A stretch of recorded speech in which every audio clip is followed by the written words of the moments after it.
drop that beat.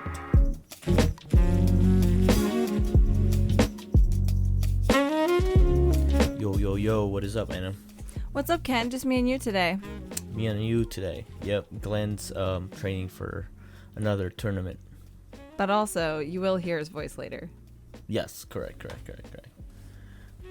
So, Anna, it is September. Officially. Wake me up when September starts. I don't think that's the lyric. Okay. But I'm proud of you for trying to make a pop culture reference. Hey, look at that. Good job. And here's the thing, though. I mean, typically, I said wake me up because, come on, eBay, wake up. Sales have been slower. Historically, August has been our slowest month. Mm-hmm. And history repeated itself. August has been the slowest. Yeah. So, Yeah. And also, we have had a lot of, we have family over, eBay open, a lot of trips in August. So I would say yes and no. We might have cost it, but that's done. September is here, so let's kind of like divulge to everybody that's listening. What's the plan? Now that it's September, Q4 is right around the corner. September's the time to have a plan. Yep. What are we doing? I know September's an interesting time because it's just like the very end of Q3. Sometimes it still feels like summer, but it's like also there's not much time left before Q4, right? Like this is really the launch point for Q4. And like we just heard advice from Jen Deal on a recent episode about getting everything you can listed before the end of September. So you have marching orders already about that. But we really want to, on the podcast, use September as a month to help prep you and ourselves for Q4. So we're actually going to start with something that often we kind of leave for last as sellers, and then we end up neglecting it. And so we're just going to go ahead and put it right in the front. So that's what we're focusing on this episode, and the topic is community. It's a good one. That's a good one. Yeah, why should we care about community in Q4, Ken? I mean, it's such a busy time. Yes, that is so true. And I think, speaking from personal experience, when we say Q4, a lot of times people automatically think like, oh, it's a lot of, selling, and we're going to be selling and shipping and stuff like that.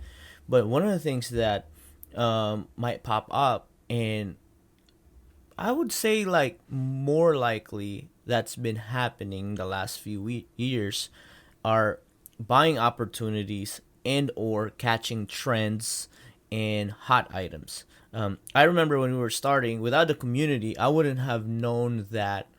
What'd you call that? It's kind of like it was from Target. It was, you know how you have like every day you open a box. Oh, like oh my gosh, Advent calendar. Yeah, like that, right? But Target came out with socks instead. Yeah. So every day you came out with a sock, and there was this. They came out with Harry Potter. And during this time it was Frozen. Oh and man. it was the hit, right? So when I talk about opportunity, like that was what the community provided for us. Just talking about like making more money, like literally, like there were group chats and like people sending me, hey, find this at your local Target, and we were selling it everywhere. We were selling on eBay and Poshmark, Mercari. Wow. It was like a $20 to like $80 flip. Oh my gosh. So it was really cool find, and we wouldn't have found it without the community. So I would just put it out there that during Q4, community is important because of opportunities like that. Yeah, community equals opportunity. I love it. I like that. Oh yeah, I mean you basically said it. I was just I just stitched it together. But yeah, I think for me, like just talking about personal experience, for me, anytime, like fortunately and hopefully again this year as usual, Q4 is a super busy time of selling and shipping. So it really feels like you're in the trenches, and it's exciting because like you're making money, you're making more money than most other quarters, right? Most other times of the year. So it's like motivating or whatever, but especially if you're doing a lot of that kind of activity and a lot of sourcing activity, and you're doing all this outside of your business, you know, family stuff or holiday stuff like or whatever. Events. Yeah. It can be so easy to just be like, put on your blinders and be in the trenches and not connect with other people who do what you do. And for me, it's like, I need to remember that's an important piece of like my whole experience as a seller, even in Q4, even when it's busy. Like, I need to come up for air, and I need to come up for air like among like-minded people who know what I'm doing, that understands you. And they get it. Yep. And, you know, obviously there's always stuff to learn from each other, and like you just said, there's like more time sensitive stuff like trends or hot items. But, you know, even just kind of like keeping up your motivation, I feel like after a season of the year that is so busy on every front, like it's so easy to feel burned out in January if you're not like coming up for air. So I would just say, please remember to do that. Yeah, 100% agree, because I think, you know, like for different parties that you're going to be at, different social events, I think there's that, I would say like that feeling of like they're judging you for, you know, being like about your business during that time. Like that's one. I was like, oh man, like Anna's just too tired to be present, you know, for this party. She looks so bedraggled. Yeah, you know, like and normal people that is not in a reselling industry doesn't understand that, right? Like I've said this before that, you know, I'll have a really grand Christmas in January 25th. You know? Right. You know, like so. But, you know, like, and there's trade-offs, and, you know, like, and there's a reason why we're still doing it. And like you said, like, being able to kind of, like, come up for air and be empathized by a lot of your peers in the reselling community that we kind of, like, basically IG or Facebook or whatever you're part of. And even here, listening to the podcast, it's just kind of refreshing, and it's kind of, like, more like that, you said, motivation, you know, be motivated with people that are doing the same thing. And accountability, too, you know, because you'll start seeing people, like, you know, hustling and making sure things are in order. And if you're slacking in that department, whether it's your shipping supplies or getting your listings up, getting rid of your death pile, making sure everything's listed, you'll definitely see people hustling and listing stuff, you know, creating content around it. So hop in there and either cheer other people and get cheered on as well. Yeah, for sure.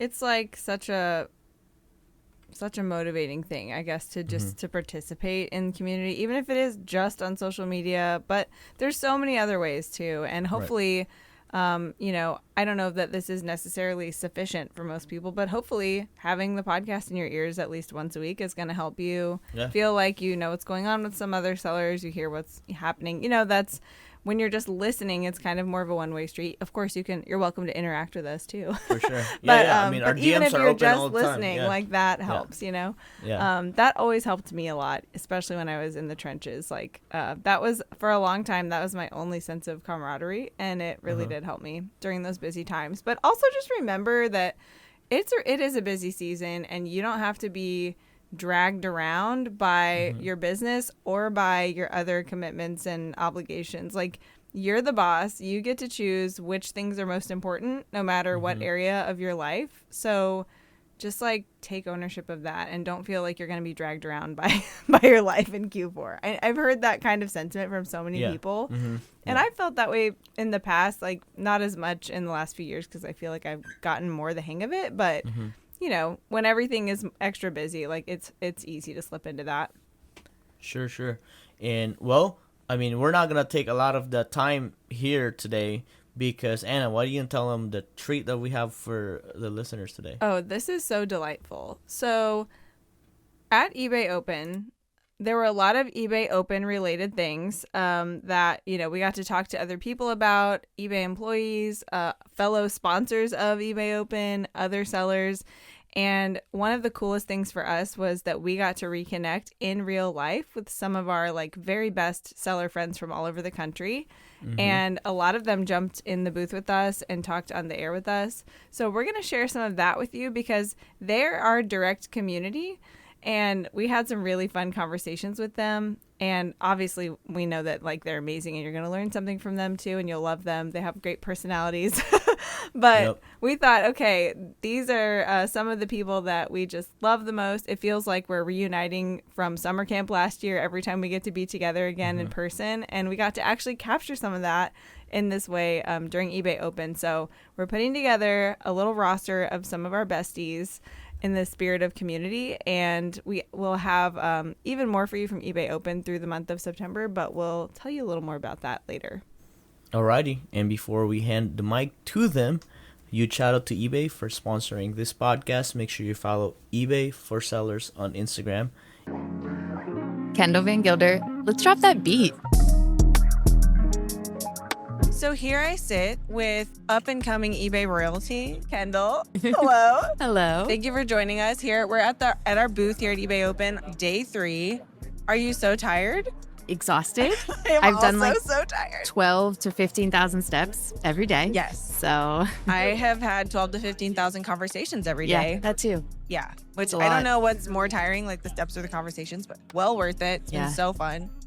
This is your first eBay Open in person, right? Yeah. So tell me how it's been for you. Amazing. Amazing. I feel like I think it'll be something that whenever I get home, I'll like still be digesting everything that's going on here because it's a lot to take in. Definitely. And I'm going to be watching the on-demand things that I missed because there's so many things going on at the same time. Yeah. So I am excited to implement things too that I've learned here. Yeah. I know it. I'm kind of like that too. I have to like unpack everything kind of from my brain, but is there anything like offhand that you're like, oh, that is definitely going at the top of my list for something to execute?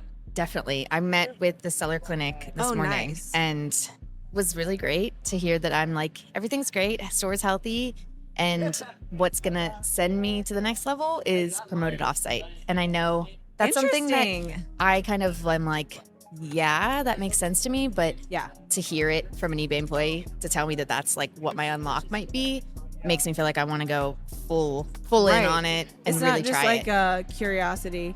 Oh my gosh, Kendall, something big is happening behind us. Oh my God. I think we're going to have to go off air for a second. What's happening? No, it was really awesome though. Like what a really cool moment. Right? So it necessarily disrupted our conversation. Yes, yeah. We should have left. We should have, and we did. We did the right thing. Yes. But now we're back. So let's try to refocus if possible. That was super exciting though. So I honestly don't even remember. I think I was asking you about your eBay Open experience. And, I know we talked about something that you're going to apply right away when you get back home. And we talked about how exhausted we were and are. Yeah. But what about like, I'm curious. I've talked to a few other people who, like me too, it's my first eBay Open in person. And this is like, Which I did not know that. yeah, I don't know why. I just feel like you're such a vet. But I'll take it. But no, I mean, I've gone to like San Jose for I think 3 years, prior 3 years to film stuff for eBay Open, but it's always been that because it was a virtual conference already because of COVID, right? So 2022, 23, and 24, I was doing content for eBay Open, but never like in a big in-person conference environment like this. And I've been realizing how everything I love about that experience is like a microcosm of this. Yeah. And I didn't realize it because I'd never had this yet. So I'm just curious, like, what's it like for you? Because it's kind of the same for you. Like, you've had that experience and now this one for the first time. Like, how does it shake out or compare? I was actually talking about this with Crystal, and I feel like it was like last year was like a camp. It was like summer a week camp. Yeah. And this is just like the camp reunion. Like I feel like we're seeing all the people that we saw last year and meeting a ton of new people. And it's just been, I feel like I am more of a person that is introverted. I don't like necessarily go up to random people, but something about this environment makes me feel like I can just walk up to anybody and talk to anybody and find out what they sell and how, like, everyone's so unique and have their own niche. And it's just been really cool. And it feels very like I found my people kind of feeling. Totally. I totally agree. Like, there's so many differences among us, but there's this baseline of like we're all like in tune with the same thing. So it is like there's no icebreaker necessary, right? Yeah. Like it's really cool. And it's also really funny because I'm used to seeing certain people, sellers and eBay employees alike, like on campus in that context of like in San Jose on eBay's campus. And this is like everyone's a little bit out of context. Yeah. So that also kind of bonds us in a way. Like it's really funny. Yeah. But it's been so fun seeing everyone. I agree, like meeting new people too. We've had some really fun conversations here. But yeah, it's like, I really hope we get to do this again next year. And I don't know, like hopefully by the time this airs, like we will know, you know, what the plan is for next year. But I can't imagine like not moving forward with this like, same kind of thing. I feel like this has been such a good experience for me, my business, how I feel that like they have to feel that way too, right? Right. Like eBay has to be like, this was so successful. I know. Let's do it again. I hope so. And like everyone I've talked to about it, I mean, not just on air, but just everyone I've talked to in general has been like, this has been awesome. Yeah. So if they're getting that kind of resounding feedback, I hope they will. I know. I really have such eBay, please. I know, please. I'll go anywhere. I don't care where. Yeah. Preferably East Coast would be nice though, but I'll go anywhere. Maybe like Charlotte? Yeah. I mean, it's a big city. I love Charlotte. Yeah. So yeah, there's been so much information, fire hose of information and announcements and experiences. What are you looking forward to about when you get home? So when we left this off, promoted offsite was the thing that I kind of gathered from my seller clinic. And like, that's the thing that could be my unlock for the next level. Yeah. So I'm excited to implement that, be patient and see how it does. Yeah. Because I'm instant gratification kind of person. I want to know that it's working, but it'll take me some time. Yeah. But trying that out. But I think also all of the AI stuff that they talked about in the keynotes, I have already seen stuff. Like I've opened my app and I've already seen things that are now launched, enabled. And so I'm excited to see all of that stuff start to play out and like how it works and, you know, see sales and stuff like that from all of that. Really open to it. Yeah. And especially with like fashion and shopping the look and all that. Yeah, that's really exciting. I mean, there's been a lot of exciting stuff, and I haven't even been able to make it to that many sessions. I'm going to be like doing my after the fact homework to like to like really digest all this too. Have you had to sign any autographs yet? No, but I'm ready. I've got. Approach me. Please approach me. You're just carrying around a Sharpie just in case. I really should. You should. That's what all the rock stars do. Where's my Sharpie? You can sign anything with a Sharpie. That's so funny. No, I do wonder that though, because like in the best possible way, eBay has put your face on a lot of things, girl. I see you all the time and I love it. It makes me so happy. It like whenever my picture was up for the keynote, I immediately took a picture of it because I was like, what is happening? And like, this and I wanted to like turn around to everybody and be like, that's me. Yeah. Look. But yeah, I was like, and nobody probably knows who I am, but you know, I was like, this is amazing. It is amazing. Yeah. And it feels like it gives you a little imposter syndrome, like why me? How did I get here? You know, amongst all of these people that you know are top sellers. There's a lot of top sellers here. Yeah, and I'm not a top seller either, Kendall. Yeah. And here we are. Yeah.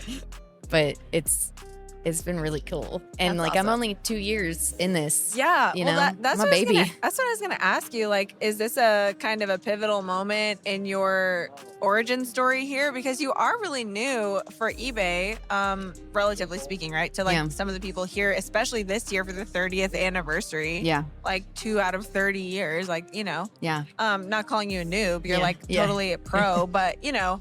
That is like, it's a whirlwind. Like I know from knowing you that your whole first year was like such a whirlwind. Yeah.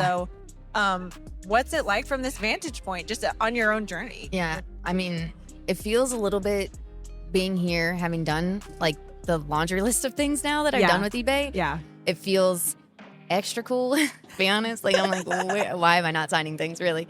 But she is ready for autographs. I feel really comfortable here and like around everybody, but it is, I think lately I've been experiencing some burnout feelings and feelings of, you know, this can be a really isolating job. And like, it's hard to sometimes balance, like making sure that you're not totally isolating yourself all of the time. Yeah, totally. And I feel like I've been dealing with that a little bit. And I think this has been like such a refreshing, like I'm so excited to go home. I'm excited to level up and like amp up You're everything. like fired up. Yes, I'm so fired up. And like hopefully, you know, the day's still not over. And hopefully when I get home from my flight, this translates and I'm still feeling like this. Yeah. But right now I'm like, I want to get home, I want to work, I want to see what else is possible because this job, it's limitless. Like there is no ceiling. You can go as much as you want, 100%. which is also my problem because sometimes I go too much. There's never a limit and you never stop. Yes. Yeah. And I have very high standards for myself. So it can be a lot, but just trying to navigate it and learn. And it's, again, 2 years. I've only been doing it. So like, I'm going with the flow and figuring out where my balance is and, you know, how to navigate those feelings whenever they come up. So, well, and you know, you are really diligent about like your social media. You share a lot with other people. I feel like you're very generous. Like you share your story, you share what you're doing, you know, what's working, what's not working. I mean, I love it. Like Kendall's a great follow, so follow her if you're not.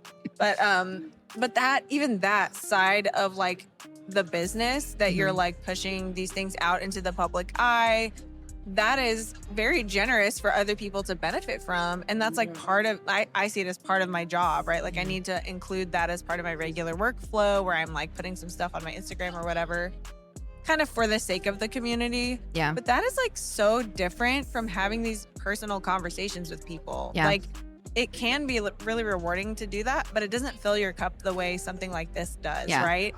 So I feel like with the isolation factor, it's like you can kind of be connecting, quote unquote, online with people a lot. And sometimes it does really feel like a connection. And sometimes it's like just, I don't know. It's not as deep or like it. I don't know how to even describe what I'm trying to say, but you are connecting with people, but it's not feeding you. I guess it's not like nourishing your own, like, it's like a drop in the cup, not like, you know, you're pouring in the cup. Exactly. Thank you. Because I obviously cannot come up with an analogy or anything useful in this conversation for that, what I'm trying to say. But that is really remarkable. And I feel like a lot of people do not experience that ever. I mean, I can't tell you how many sellers I've talked to at the conference that are saying, this is my first eBay Open in 25 years or whatever. Crazy. And I'm like, do you wish you would have been coming every time there was one? Like, yes. Yeah. So I don't know. I just think that's a big encouragement because an eBay Open's not the only thing. Like eBay has been doing a really good job, especially lately, of really pushing like in-person meetups at a more local level. And, you know, maybe it's not like the flash and trash of Vegas, which is super fun. But it is that same like seller community that shows up and has those conversations and, you know, all the intensity that you put into your business to grow it and to like, you know, perfect it and optimize it. Like when you can just like put that same intensity into these kind of things that actually fuel you. It's like really powerful. Like I do think you're going to get home and still have like jet fuel in your name. Yeah. So I think, and also being like, I mean, I'm more of like an ambivert, I guess. Not necessarily too. That's an like my favorite word. Yes, I'm an ambivert. So this will fill my cup for a good amount of time. And then, you know, I'll have to recharge. But I do wish that we had seller meetups in Charlotte, which I know I can control that. I can do it if I want, you know, like I can be the one that sets them up.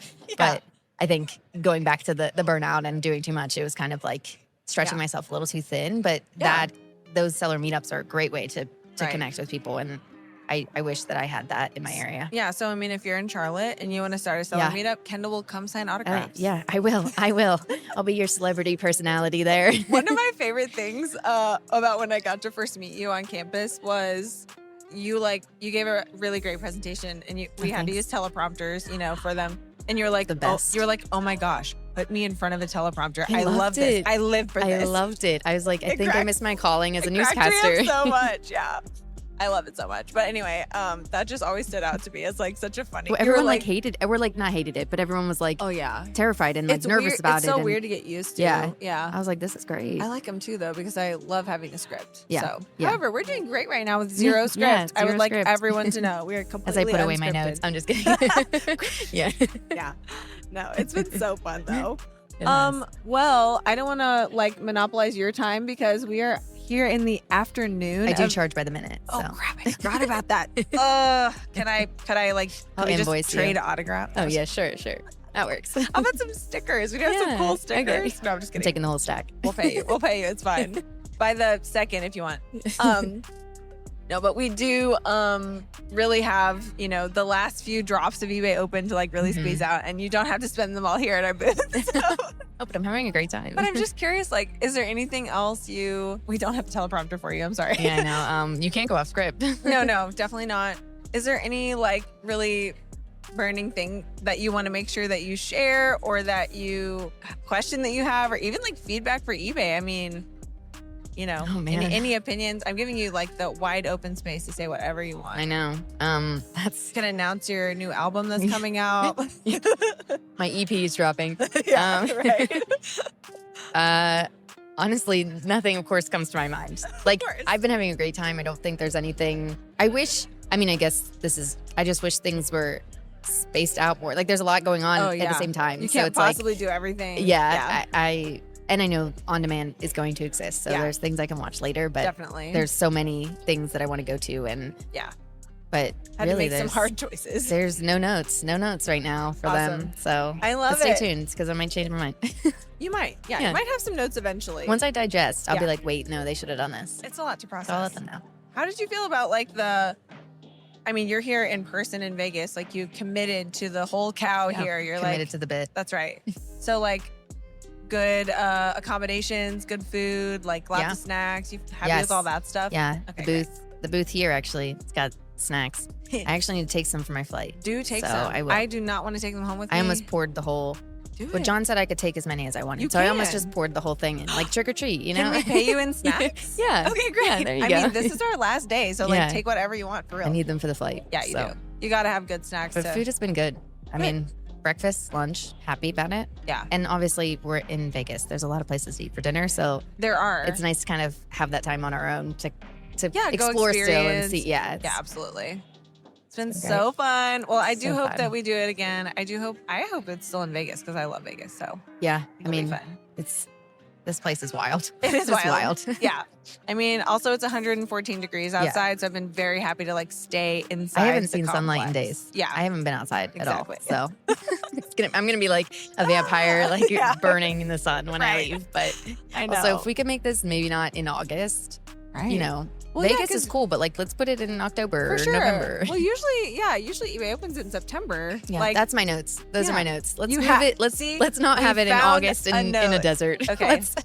Well, we'll end on that note. Yes. Thank you so much, Kendall. Yeah, it's always such a pleasure, and I'm glad that we weren't interrupted again by the Backstreet Boys. I know. Finally NSYNC, made though, it through. You can come through. Look, here comes Lance Bass. Oh my gosh, thanks, Kendall. Jaron Moore, drop that beat.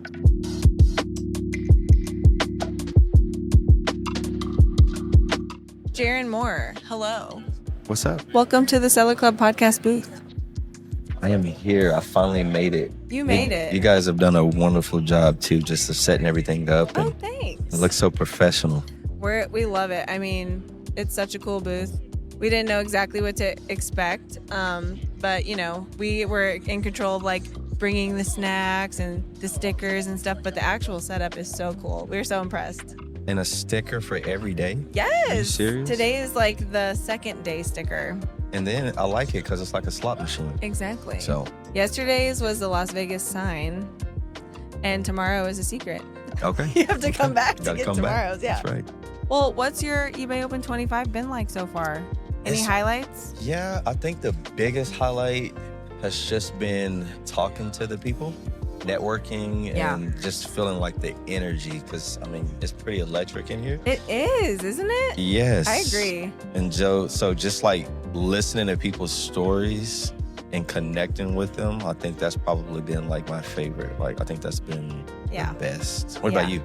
Yeah, I mean, I think same. It's been really like intense, all the different conversations and stuff, and especially like being stationed at a booth like this has been so fun because everyone comes to us, and we want to talk to everybody, so it's great. It's a great setup. But it's interesting because, and I think this is the same for you, so correct me if I'm wrong, but like this is my first one in person. And so you and I, you're nodding your head. So yeah, it's your first one in person. Absolutely. So you and I have both have had like a little taste of this for the last 3 or 4 years. Like when we have Seller Week where we would film stuff for eBay Open, and you get to do this with like maybe 30 other sellers, but not like 2,000 people.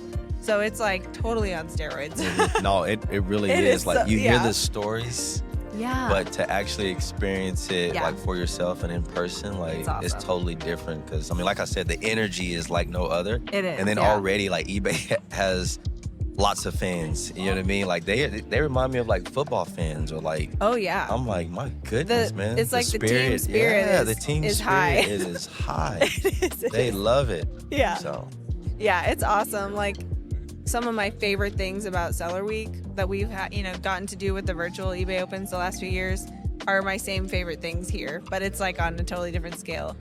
So it's really neat. But I know too, like you got to be low-key humble brag here. I'll brag for you because I know you're not a braggadocious person.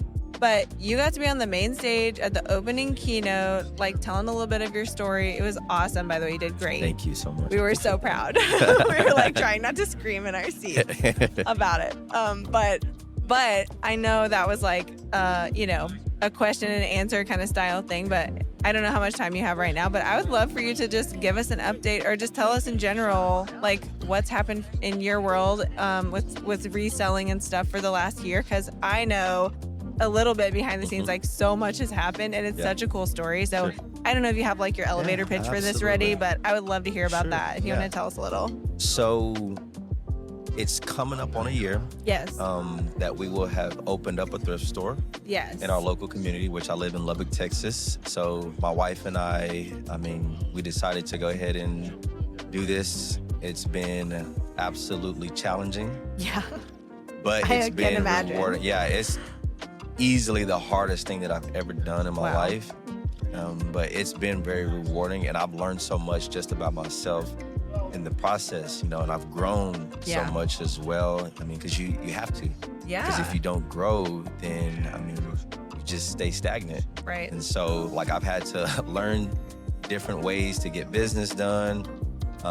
I've had employees and Yeah. learning how to manage them, and learning how to manage processes, and Right. I mean, you're having to wear so many different hats, and so it's been absolutely wonderful. We're getting in donations, so that's a new task too. Learning how to Right. That's like sort a whole and other manage, business and model, right? It's like, a whole different business model. Crazy. And so like it's cool because you get in really cool stuff. Yeah. Stuff that I ordinarily wouldn't have put on eBay. right. But at the same time, you're learning about this and Yeah. trying to figure out, okay, hey, is this something that I could put on eBay? Yeah. And so Well, I've been as learning. a miscellaneous seller, Yeah. I'm gonna tell you yes. Yeah, of course. Yeah, because that's what However, you do. it is, but I don't put everything. I'm more picky than I used to be. Yeah. But it's amazing what things there are actually a market for that you're like, what, really? Oh yeah. Yeah. Oh yeah. And you probably see it all. I'm seeing it all. Like my wife the other day, she had like this big comic book. It was like this compilation, right? Yeah. She's like, we should put that on eBay. I'm like, okay, let's put it on there. And I had her create the listing and put it on there for like $40, and it sold like almost immediately. Yeah. So You're like, oops, didn't yes, have the price. I'm like, I like that though. I like that aspect of just finding new stuff. Yeah. I like connecting with new people that come to the store. Like we'll get people coming from like all over the nation. Yeah. Like, hey, how'd you find out about us? They're like, we Google searched and we Yeah. came up, and so Right. we stopped by. We're Like we've just- had bands stop by. Oh, that's so Yeah, cool. it's- Who it's- have you had? Can you Nobody nobody. like no household names. Yeah. There was this band. I'm trying to remember But the they're name out there of it. doing it, which is so cool. But their name, it was like Yesterday's Clothes or something like that. Oh and my they gosh. they had to preface that they are not a thrift store. They have to preface that because people think they're a thrift store and they're not a thrift store. That's really so, funny. But it was a really cool band. But they so. clearly love a thrift store, They- which yeah. is cool. They said that's what they do. Every time they travel, they're on tour, they hit up the thrift store. That's so fun. You know how trendy like thrifting is with them. Yeah, 100%. I mean, and So- that's so cool too. Like, what a moment in time to be opening a thrift store.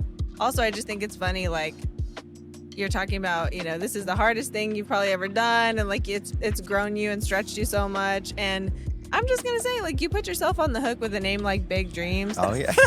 Like, I think you're in about for that. I it. think about that at a time. Should've said- I'm like, why? Should have said reasonable, mediocre dreams. I'm like, no, you know what? never. Big dreams, small steps.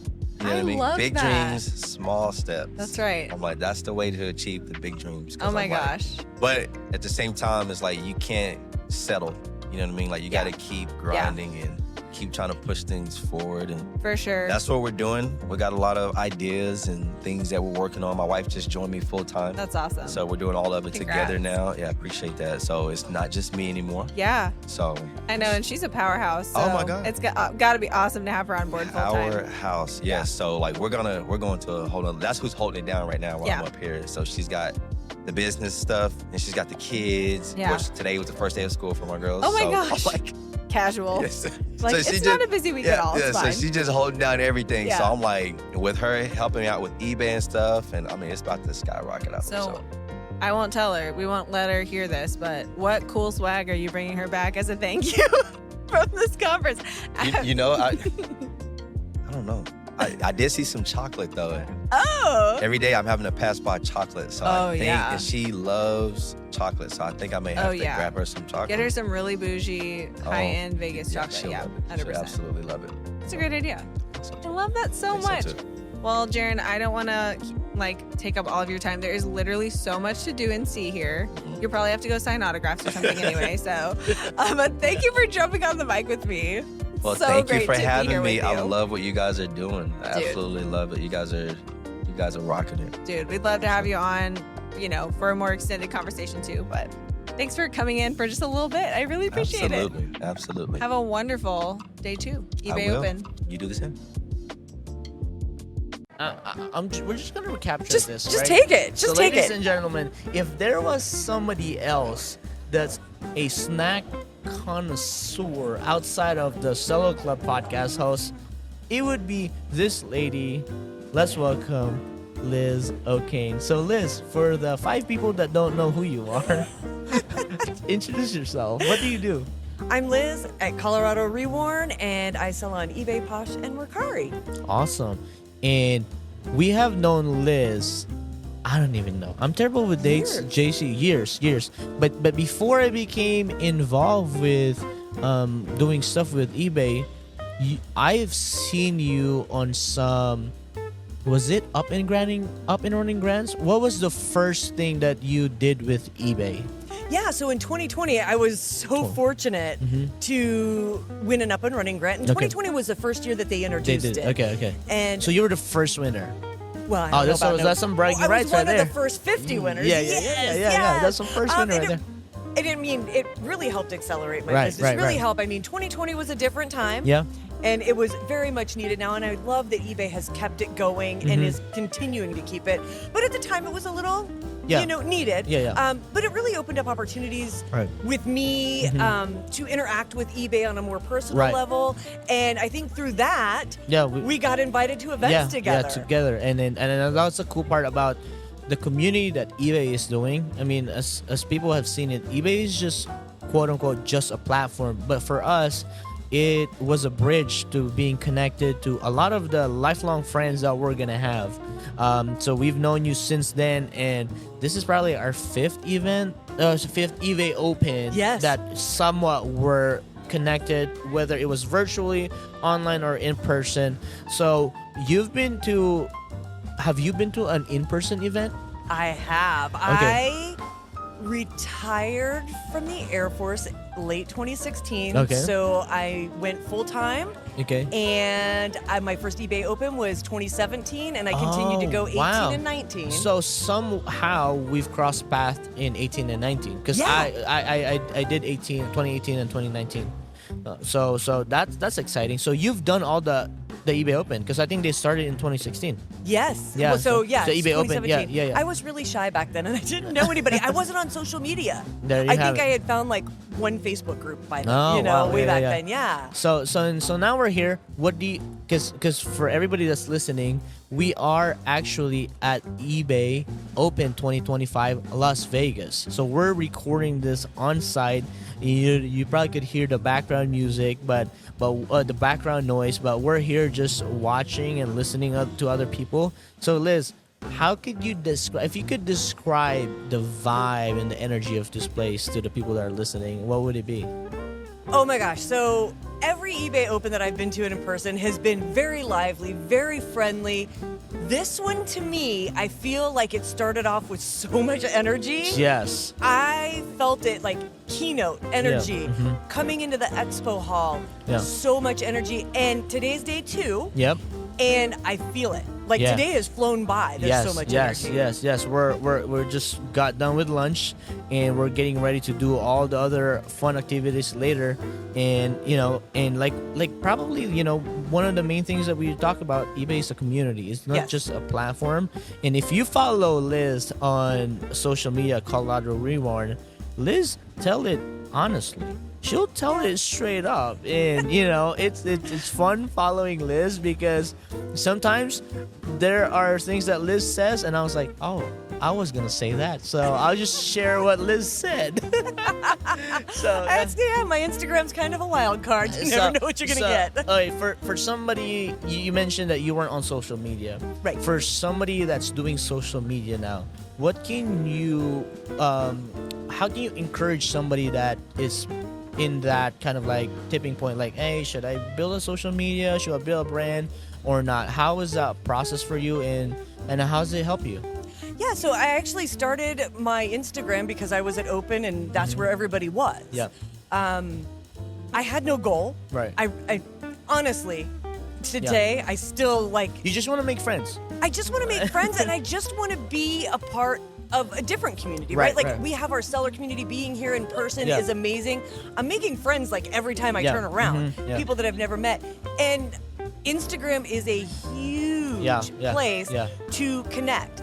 I would say you know why you're going to be on Instagram, and that can change. Yes, so correct. For me, it is under my business name, but I'm there to connect with other sellers, not really to constantly sell stuff. Sell stuff, Now, there are sellers that are on there, they're like, I want social media because I want to sell stuff. Yeah.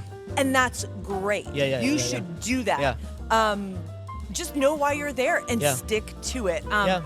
I've been a little bit more consistent just this past year, but there's times I fall apart. I like being on there for me. And then when I get a piece of education that I think that the community that follows you share me it. could share, then I share it with them. Yeah, and also too, like, just following each other over time. I've really, when I started Instagram, I was just trying to make friends. I didn't show my face, and I was just trying to see who I can connect with. And over time, just following other people, I have seen the growth of your Instagram to a point now that you're doing partnership and eBay partnership with eBay for sellers. So that's very exciting. Did you ever even think about that was possible when you were starting?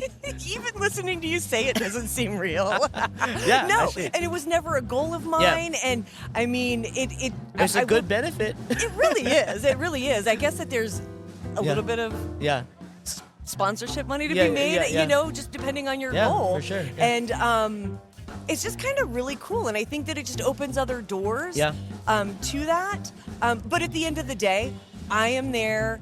You're being you. I'm being authentically me. Yeah. I will never post anything because I think it'll get more clicks, or I think a certain person will needs to hear it. No, I just see stuff and I post it, and that's what I like. I'm not on there to get followers, but somebody just asked me earlier today, and I'm like, I don't know, I had to pull out my phone to see. And my goal is not growth. I mean, it's growth because I want to grow a community around me that I love and appreciate, but that's not my end game. It's to sum it up, it's like, it's beyond the numbers. It's just beyond the clicks and the likes. It's more of like, from what I think we are building the same way. We're building the same way to build a community, to build support with other people, and to share knowledge. Because I personally have learned from other people, and I would probably assume that you did too. Absolutely. So now we just get to pass it all along. Yes, and I will say I learn. And I don't even have a big following. Like I said, I had to look, and I'm like, it's not even like some big number, and that's okay. But I learned from people with 250,000 followers, and I learned from people with 250 followers. It's not about that. It's who's sharing what information that I may have missed. And again, learning, and especially with what you have done. You said you retired from the Air Force, so this is a second career in a way. So hearing that from somebody that did something already and now is building another one is very encouraging. That one is learning doesn't stop, building keep building something that you like. Yes. And I think that's, you become passionate with something that you're interested in, and it's never really a work. So Liz, for somebody that's transitioning from one career to another, what would be your biggest advice or tip for somebody that's listening that would be in your place, a few years ago? So for me, I always say this worked for me. Yep. Is I'm not a big hustler, like I'm not a part of the hustle culture, but I knew I had a time frame that I had to hustle. Okay. So what I did is I knew I was going to retire. Right. So that final year, I hustled and I treated it like a second job so that when I did retire, You had like I had a ready-made business. yeah, for a lack of a better word, you have all the inventory to sustain a full-time gig or whatever financial goals you needed for this business to provide for you. Right. And there's nothing wrong with that culture. Like I know some people that'll hustle for years and I love that for them. It's just not for me. Yeah. But I know I have a time and a place for me in my business when I have to hustle and when I can let off the pedal. So my advice would be, hey, if you have a plan in place, Plan it. then plan it, hustle it that year so that you have a great stepping stone to get your full-time business off to a great start. Yeah. If you don't have that, like if I know people that are in situations where it's just automatic, Yep. hustle, and it's gonna work and it's going to be better. Yeah, it's all gonna be worth it. Yes. Right. It's all gonna be worth it. I think for all the people that we've kind of just like networked with, a lot of their stories have resonated so much because there's gonna be a hustle stage. Yeah. There's gonna be a lot of obstacles that we all have to go around, and there's gonna be that groove that we need to find. Yes. And once you find it, it's just a matter of time that, cha-ching's gonna be more daily and more frequent. Absolutely. Yeah, so I think that's great. Anything else?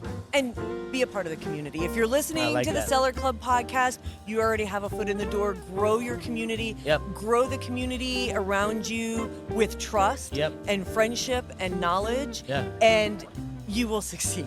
Share your seller meetup as well. Yeah, so I do a quarterly seller meetup in Colorado Springs. I coordinate with other seller meetup leaders from across the United States. If you go to sellerevents.ebay.com and go to seller meetings, you can see if there's one in your area. Every seller meeting leader that I know is very open, very like, hey, come and join us. It's not going to be somebody knows more, somebody knows less. Right. Everybody is welcome at these meetings. Well, there you have it. Great advice from Liz. And Liz, thank you so much for your time and spending here with Seller Club Podcast. And you're definitely going to be hearing from her more. So Liz, where can they find you? Can you tell them about the social media that you're on? Yeah, so I am on Instagram at Colorado Reworn. There you have it. Make sure you follow her, everybody. Peace. Peace. All right, eBay Open 2025. I'm here with Yinka and special guest. How long have I known you already, Yinka? Man, I'm trying to think back to the last live eBay Open we had when we were doing the basketball and everything like that. It's been at least 5-6 years. It's been a minute. It's been a minute. Have you been out there in the courts or no? Nah, I'm too old for all that. I've seen too many ACLs and Achilles with the pros, and I'm like, I'm older than that. I don't stretch. I gotta take it easy. You're like, we don't want that out there. Nah. Exactly. You want to pull like a muscle, and then we can't even live. Yes, exactly. I'll be just laid up. Yeah, I don't want to do any of that. All right, so Yinka, tell everybody who you are, what you do. Sure. My name is Yinka Gonzalez from the Washington, D.C. area. I sell on eBay under the name Fashionably Legal, selling athletic wear, fashion items with an emphasis on shoes. Also, full-time compliance lawyer as well. So kind of doing both here at eBay Open. Glad to be here. Man, you've had so many like lawyer stories that I don't even know. Like, this is not the podcast for that. Just kidding. But you've been busy.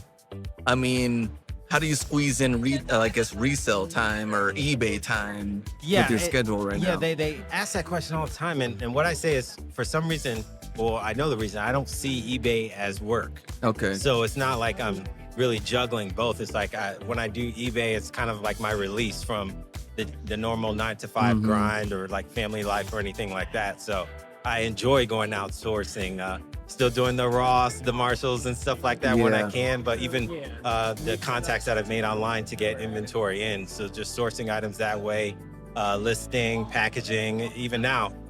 Before I came out here to eBay Open, just made sure I got all the pictures on my phone so that I can list while I'm on the go. So just using tactics like that to kind of juggle both in life in general. So what would be the difference from like 2018 till now, you're sourcing, what that looks like? I would say it's more the relationships that I've been able to build, just kind of like building my brand, people knowing my store, knowing my story, being able to see people who like, hey, I have excess inventory. Do you want to sell? I've even had like been approached by other people that I didn't even know who knew about my story. Like there was a WNBA player. It's like, I have all this inventory I need to get rid of. So I'm in the process of kind of listing her items. She has got some great things. And so just making connections like that, building relationships, it's made it easier to source items where I'm not just solely relying on me, boots to the ground, going out and getting things. It's like thrill of the hunt is always gonna be there. Oh, for sure. Yeah. So I'm kind of like, man, like I really want to get out there, and I'm at the same thing where like I've made these new connections to get inventory coming in. Yeah. I still want to go out there, but it's very difficult when you have, I guess, continuous products coming in that you have to get listed and get everything sold and get all that continuous. It's just like a different ballgame. Yeah. My wife always reminds me, she's like, you're going out and buying more stuff. Wait, you have to list what you have first before you go out and source more, because that's when you get into that whole debt pile scenario. And so I try and be mindful of that. It's like, don't get more than you can list. So as soon as I get the items, I try and list them right away so I don't have that snowball effect of having items that if you don't get them listed, they're not going to sell. And so right now at your house, you have the inventory or storage unit? I got them in the storage units. I got them in my house. I got them in my in-laws. I just got them everywhere. All over the DMV. How do we know where to pull what? How do you keep that organized? Man, I've started a new system where I've been able to kind of like label boxes or totes where I actually put the items in. But before that, it's just all in my head. I don't know if it's a photographic memory or what, but I just know where everything was. Until I moved, then things got a little bit jumbled and I couldn't find things as readily as I needed to. So I had to kind of cut back on my handling time. I used to do 1 day handling time on everything. I cut it back to like 2 and 3 days just so I could find some of those older items. But now I'm kind of back in the flow and able to, like on the new items, get back to the 1 day handling time and be able to find everything. But it's definitely a process trying to house everything, all of the items that you have. That's everybody's problem. We're like, okay, how do we figure out the storage situation, because it gets crazy. Most people we've talked to right now, and I'm sure we're gonna interview more people, they're definitely gonna talk about how their storage, it gets crazy. I mean, I have like 2 storage units, one with just the shoes and then one with clothes and shoes. So I'm like, which one is it in? I was like, it's not in this one, it's got to be in this one. And they're not in the same location, actually. The 2 stores, like different facilities. Man. I mean, right up the street from one another, but still, you don't want to like get there and you're like, okay, it's not here. Exactly. Oh man. So what point do you let something go? Like, I've had this for so long, you know what? Like, let me take a best offer on this, or where do you have like a certain timeline? Or I don't have a timeline. I just know that if I've had an item for a while, and if it's something that I've even forgot about that I've had listed, and I get a reasonable offer, it's like, no, get this out the door, because I'm ultimately going to have more things coming in. So you don't want all of the old stuff, the stale items, as they like to call them here, clogging up your store. So I definitely try and get rid of those. When I can, running sales, things like that. And so you're still moving quite a bit of sneakers, or? Yes, I would say still primarily sneakers, a lot of cleats, definitely cleat season, football right around the corner. So I've seen influx of cleats moving, especially at really high prices. I don't know if it's the Trump tariffs or what, or low inventory, Nike, whatever. But I've definitely seen a lot of cleats moving in general. And then shoes are always going to move. People are always going to want shoes at different price points and things like that.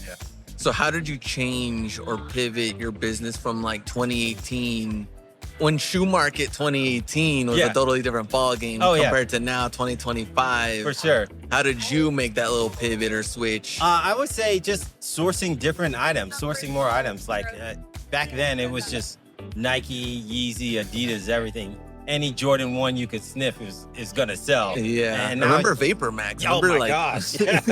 Vapor Max Plus, all of those things, they were just flying off the shelves at great prices. But you don't kind of see that anymore. But just moving to other brands as well that have kind of like staying power, like even like On and things that just brands that I didn't even really consider outside of like the standard Nike, Adidas, and looking at those collabs, I've seen that those have some steady power and kind of selling as well. Brooks and Hokas. There you go. Those type of running shoes and random things like that have been able to sell really well for me and have that consistency that kind of wanes with Nike and things going on over there. Yeah. It's crazy to see like Dunk Lows. Just oh my gosh, Dunk Lows at Ross, $55. Like outlets. It's crazy. Like, man, 2018, you would just be like, what, Dunks? Like, Pandas were going crazy. I remember that time when there were like Pandas going for $300. You see them in Foot Locker now or whatever, and like on sale. And, $79. It's just with box. Get it out the door, please. Yeah, we have a ton of these. It's a different time frame. Obviously, you'll still have your one-off collabs that go high. I remember recently, maybe a year or two ago, I found the Jackie Robinson dunks. Nice. And so those are still gonna go high, but those standard colorways, Panda, and any of those other ones, just a ton of them out there. It's just like oversaturation in the market. I kind of blame Nike for doing that to us, but and it also goes with kind of the changing flavor of what people are going after. Exactly. So let's go back to like 2018-ish, like me and Ken, we did a lot of YouTube, we did a lot of traveling, stuff like that, and I know watching my videos and things like that. What would you say you're kind of into now, like 7 years later, maybe like podcast wise or like YouTube wise? Like, what can you learn from like or what are you kind of into as a eBay seller? Plug here, Seller Club Podcast. Very nice. I follow you guys wherever you guys go. Like we went, you guys transitioned kind of from the Out Hustled and those kind of finds on YouTube. And so I still feel like the knowledge is there to be gained from you guys. So that's why I follow you guys.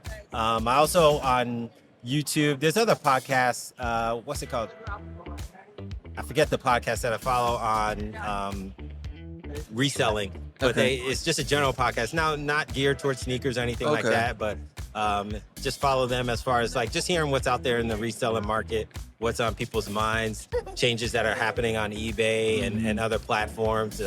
I know it was getting a little crazy with like Poshmark and stuff. People weren't too happy with their listing flow and things like that. So just trying to stay in the know and up to date on the current news. All right. What about eBay? So eBay Live.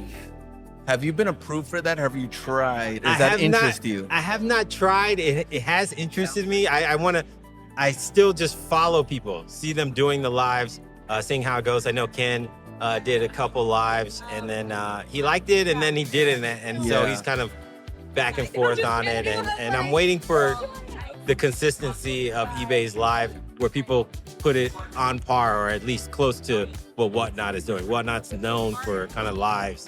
And so once eBay kind of gets to that thing, I think I'll be able to dive into it, but not quite yet. Not quite yet there to dive in. More of just a spectator on the sidelines on that. I mean, Ken was one of the early ones that got in, and so he was like really one of the ones to test out a lot of the bugs too, because it was so early, and so he's gonna try to figure out what he wants to do there. But I know even eBay Live has grown from when he first tried it. So I think maybe he'll try to get back into it a little bit and see how it works. But I'll definitely tune in to those lives, log in and kind of see what it's going, see what the landscape looks like. I'm curious to see what eBay Live really looks like. I've kind of just dabbled here and there, but you know, I want to see them really compete with Whatnot in a way, I think really, that's even Poshmark to some respects with the lives. I don't know kind of where they rank in the hierarchy. I know Whatnot would be at the top, but kind of where does eBay fall in that kind of grand scheme of things? Exactly. And what about like selling in other platforms? Like for you, what does that look like? Cross listing? Or... I was with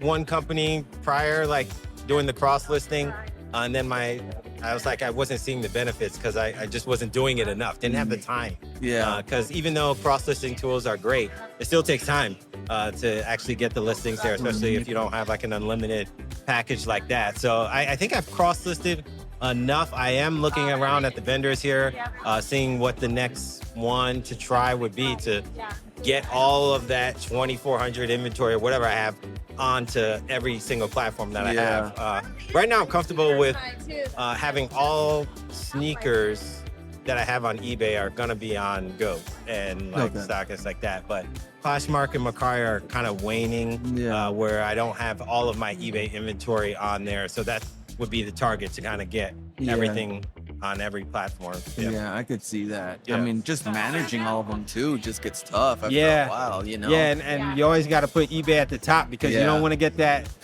ding or that cancellation and drop from that top rated status. Whereas, fortunately, I guess for Poshmark or Mercari, I just cancel an order right here. And then I'm like, I think I even had a sale today on Mercari. I was like, man, I haven't seen that shoe sold 4 or 5 years ago. I've really updated it. So I just need to find that time to be able to update those other two to kind of match what I'm doing here on eBay. Yeah, exactly. Because it's tough to manage all of those. Oh, it is. Yeah.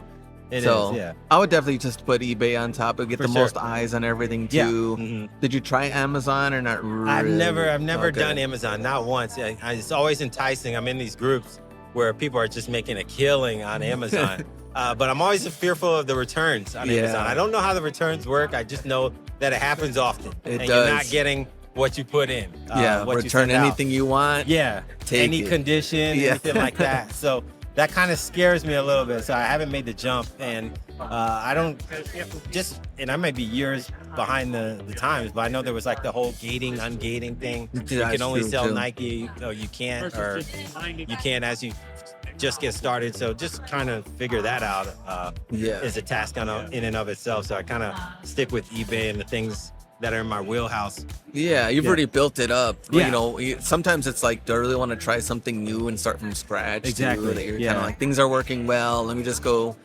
into this. So what's the next level then? What would that next level look like for you business wise? And do you want to get to that next level or not? Because you do have a full-time, career that you're doing. So I mean, I'm always trying to kind of level up, to use you guys lingo here. The next level, just making more sales. Like I see my total sales for 1 year and just trying to progress each year. I had a little bit of a dip last year due to like personal things going on family wise, but been able to kind of build it back up. And so just trying to see growth from there and seeing ways coming to conferences like this, seeing what I can learn and tools that I can use to kind of grow the business. So I don't really have like too many target numbers in mind. I just want to see growth. Just want to see growth in each category, finding new things to sell, seeing what sells quicker and things like that. Yeah. I think that's what kind of is a little iffy though on the eBay side, that I'm like, we always talk to people and just kind of see like, what is that next part? And it's either like, do I get deeper inventory and stuff that sells well? Or do you want to just have more inventory and have like your eyes on every product that you can kind of bring in? And that's what kind of makes it a little difficult. You got to figure out what works for you and what your area and how you can get those items. And that's always the question. That you have to ask yourself. And I mean, I don't know. One day it'd be great to be one of those top sellers. I think you got to sell like $1 million a year or something crazy like that. Man. That's another thing too, though, is like if you get like a warehouse, like, and most of these people have warehouse for sure, employees. I can't imagine doing. I mean, maybe there is that person, that unique person. Can't imagine doing $1 million out of your house with like limited inventory. Limited manpower. Space, space. I'm still like a one-man show kind of running this whole deal. But it's cool to see. Was that something that you would want to do? I don't think so. I don't think so. I can't see myself hiring like multiple employees and in that respects, maybe one who helps out with listings or something like that. I've seen. But to have like a whole team where it's like a whole operation. I don't know. Yeah. You're like a whole manager at that point. Yeah, exactly. And anything, someone calls in and then someone is unhappy with their job and then someone is loving it and they're out doing the other ones. You know, that's tough. Like, it's a whole different ball game when you get to that level where you're not only managing inventory but managing people as well. Yeah. And not everybody wants that, which I can definitely see that. I mean, if you're a one-man show and you're doing well, why not? Yeah, why not? Just kind of keep growing that to a point. Exactly. And you don't have to work for anybody else. You're doing your thing. Yeah. I think that's a really great goal in that. Not have to be some sort of huge, warehouse manager. For sure. Yeah, you can like take that time off. Your responsibilities are to yourself and your family right there and there. Exactly. You're not like you said, have the employees that depend on you for funds or things like that, healthcare and all that stuff, that payroll and all that stuff you have to go into that goes into managing people. Yeah. So I guess one last thing, AI. And let's say listing on its own. Let's say you take a picture of something and eBay finds a way to just like list it on its own. Like here's all the item specifics, here's all the description, all that. You think that could happen soon? I'm curious. Yeah, I think so. I mean, just with the advances that you see in AI and everything, I see AI with these listing tools and things like that. So why not? And so if eBay gets to that level, we'll see. It's a kind of wait and see approach, but if they're able to do that, it'll make listing so much easier and increase productivity and time that you get back to yourself. So I'm all aboard with what eBay has in store with AI and curious to see where they go with it. You think that would be the one kind of part of your business you need the most help on? Or like faster listings or something else? I would say faster listings would be good, especially with the amount of items that I have coming in. If I can just take the pictures and they can glean what I've listed in the past and kind of follow whatever algorithm that they have and say, this is the listing, and then I just click list or anything like that where I don't have to put in size, put in the US size, put in the UK size, style number, anything like that. You know the ease that you can list on Goat and StockX. If eBay can somehow in their own way via AI or whatever avenue have that same type of ease of listing flow, it would be great. And I've definitely seen improvements in how eBay has increased like their ability to list on your phone on the go. So anything to do that would be great. Yeah, that's a kind of like our double-edged sword that me and Ken always talked about, because if you're on eBay and you do have a listing part to where like everyone's listing looks the same, then we're gonna see a lot of undercutting, I would think. But in this point, it's like, hey, Yinka's pictures are the best. Description, he has great feedback. He ships one day. I feel like you have that competitive edge compared to other sellers if you can keep that, standard up. Compared to having like one full listing of just like, hey, here's a Yeezy in this color, this size.